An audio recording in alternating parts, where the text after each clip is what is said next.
Hi friends, welcome to Kanaka's kitchen Telugu daily routine. ఇంకా morning ఇది Sunday లాగ్ అండి. మార్నింగ్ లేచానా ఇంకా మనకి తెలిసిందే కదా మీకు అందరికీ.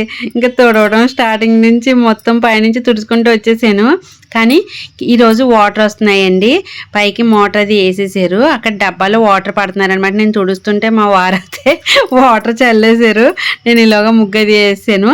ఇంకా పైకి వచ్చిన తర్వాత దానిమ్మకాయలు పెద్దగా ఉన్నాయన్నమాట. అవి కట్ చేసేద్దామా, కట్ చేస్తే తెల్లగా ఉండి మళ్ళీ ఇది అవుతుందా అనేసి మిమ్మల్ని అడిగాను అనమాట. అందరూ అయితే ఒకటి కట్ చేసి చూడమ్మా అనేసి అన్నారు. ఒకటి కట్ చేసి చూస్తానండి. ఈ పక్కనే అయితే ఇదిగోండి ఇక్కడ ఫ్లవర్స్ వచ్చినాయి కదా ఎల్లో కలర్వి. ఇవి సూర్యగుమ్మడి ఫ్లవర్స్ అనుకుంటున్నాను. పాదులు అవి అలా వస్తాయి కానీ కాయ అస్సలు కాయనే కాయది. ఎందుకంటే మనం టబ్బుల్లో అది వేస్తాం కదా. ఇంకా సరే అవి తర్వాత ఎంతవరకు వస్తాయని కానీ కంపల్సరీ ఉంచుతాము, తీయము. అవి ఎలా ఉన్నా కానీ పాడైపోయేదాకా అలా ఉంచుతాం అన్నమాట. వాటర్ అది పోస్తూనే ఉంటాము. ఇంకా తర్వాత స్వీట్ కార్న్ ముందు సాటర్డే రోజు తీసుకొచ్చాను. ఎంత ఫ్రెష్ అంటే ఇప్పటికీ కూడా వారం అయిపోయినా కానీ ఇంకా ఫ్రెష్గా ఉన్నాయండి. చాలా బాగున్నాయి. ఇంకా మార్నింగ్ 4 ఉంటే అవి ఉడకబెట్టేసాను అనమాట. అవి తిన్నాను. ఇంకా ఈరోజు అయితే చికెన్ తెచ్చుకుందామంటే ఈ మధ్యలో చికెన్ తెచ్చుకుందాము అని అంటే 30 రోజులే ఇంజక్షన్లు చేస్తున్నారు, ఆ చికెన్ తినకూడదు అవి ఇవి అని అంటున్నారు. భయం వేస్తుంది. కానీ ఎలాగైనా ఇంకా తప్పదు, ఆ చికెన్ తినాలి. ఇంకా ఇది అయితే 45 days అలా ఉంటుంది కదా, గుడ్లు కోడి అంటారు, వారం కోడి. ఇది అయితే ఎక్కువ ఇంట్రెస్ట్ చూపిస్తున్నాను నేనైతేని. మా పిల్లలు కూడా ఇది కూడా టేస్ట్ బాగుంది అంటారు. మాదమ్మ అయితే మాత్రం అది దాంట్లో ముడుచులు అవి ఉండవు, ఇందులో ఉంటాయి, ఎముకలు అవి ఎక్కువ ఉంటాయి, వాటిల్లో ఉండదు కదా. అదే బాగా ఇంట్రెస్ట్ చూపుతుంది. నేను సాయి మాత్రం ఇది ఎక్కువ ఇంట్రెస్ట్ చూపుతూ ఉంటాం అనమాట. ఇంకా మా వారంటే తెచ్చినా తింటారు అనుకోండి. ఇంక ఇది తీసుకురమ్మంటే తీసుకుని వచ్చారు. కానీ క్యూ లైన్లో మాత్రం చాలా మంది ఉన్నారంట. ఎందుకో ఈరోజు మరి అది చికెన్ రేట్ పెరిగిందంట, 350 అట్లా అయిందంట. ఇది 280 చేసేది, 250 230 అట్లా ఉండేది. ఇది 280 చేసేసినట్టున్నారు. లైన్లో ఉన్నారంట చాలామంది. వెళ్ళేంగా 1 hour పైనే ఉన్నారు. ఫోన్ చేసి అడిగితే ఇలా లైన్లో ఉన్నారు బాబు చాలామంది, మనం సండే రోజు మాత్రం ఈ కోడికి వెళ్ళకూడదు అంటున్నారు అనమాట.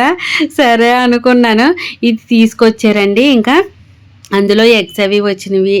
ఇంకా చూసారు కదా ప్యాకెట్లో చూపించి అల్లం వెల్లుల్లిపాయ అది తీసుకొని వచ్చారు. అల్లం వెల్లుల్లి పేస్ట్ లేదంటేని, కానీ పాతది ఇంట్లో ఉంటే కొన్ని నేను ఆడేసి పెట్టుకున్నాను. ఇంకా ఉల్లిపాయలు కట్ చేసి ముందేమో చారు పెట్టేసాను. మా వారు వచ్చేటప్పటికి రైస్ కూడా వండేసాను. ఇంకా కర్రీకి ఉల్లిపాయలు కట్ చేసి రెడీగా ఉంచుకున్నాను అనమాట. ఇగోండి కూర అయితే వేపేసి అల్లం పేస్ట్ అది వేపేసి శుభ్రంగా కడిగేసి చికెన్ అది వేసాను. అందులో పసుపు, కారం, చికెన్ మసాలా పౌడరు, మెయిన్గా గసగసాల పౌడర్ ఆడించుకొని పెట్టుకుంటున్నానండి. ఈ కర్రీలోకి కంపల్సరీ గసగసాల పౌడర్ అయితే ఉండాల్సిందే, చాలా టేస్టీగా ఉంటుంది. ముందులో ఎక్కువ స్పైసెస్ వేయకూడదు, కారం వేయకూడదు అని అనుకున్నాను. కానీ ఇలాంటి కూరలు చూసినప్పుడు కొంచెం స్పైసీగానే ఉండాలి అని అనిపిస్తుంది. వేసాను. వేయకపోతే మళ్ళీ ఇంత తెచ్చి వాళ్ళకి కూర వేసి పెట్టామనుకో, కారం లేదు, ఇది లేదు, అది లేదు అంటూ ఉంటారు. అందుకని ఇగో అలా మగ్గబెట్టేసి వాటర్ వేసి విజిల్ వేయించేసాను, ఒక 6 విజిల్స్ దాకా. తీసిన తర్వాత ఎగ్స్ సెపరేట్గా ఉంచాను. అది ముందే వేస్తే మనకి చిదిగిపోయి అది ఖరాబ్ అవుతుంది. ఉప్పు వేసి కదిపేసిన తర్వాత కొంచెం మధ్యలోకి ఇలా గుంటగిని తీసి అందులో వేస్తాను అనమాట. ఆ వేడికి ఆ వాటర్కి మనం ఒక 5 నిమిషాల పాటు ఎగిరి పెడతా ఉంటాం కదా, మగ్గిపోతాయి అనమాట. గ్రేవీ చూసారా ఎంత బాగుందో అసలు. కొంచెం కొత్తిమీర వేసి అలా ఉడికించాను. మళ్ళీ లాస్ట్లో కూడా వేస్తాను. అసలు కూర స్మెల్ కానీ ఆ టేస్ట్ కానీ అసలు చూస్తుంటే మీకు అర్థమైపోవాలి అది ఎలా ఉంటుందా అన్నది కూడా. అసలు సూపర్ అండి. అన్నీ పర్ఫెక్ట్గా కరెక్ట్గా సరిపోయినాయి అనమాట. చాలా చాలా బాగుంది. చాలా మా సాయి అయితే గుడ్లు అవి ఉంచమంటాడు, కానీ ఇప్పుడు లేడు ఇంట్లో వాడు. నేను ఈసారి గుడ్లు అవి తినేద్దామని పెట్టుకున్నాను. మొత్తం గుత్తు వేసుకొని తినేద్దామని చూస్తున్నాను. ఆ గ్రేవీ చూడండి, చూస్తుంటే ఎంత బాగుందో కదా. అబ్బబ్బా నోరు ఊరిపోతుంది నోట్లో అయితే. ఇదిగోండి శుభ్రంగా ఇలా పెట్టుకుని శుభ్రంగా అందరం కుమ్మేసాం అంతే.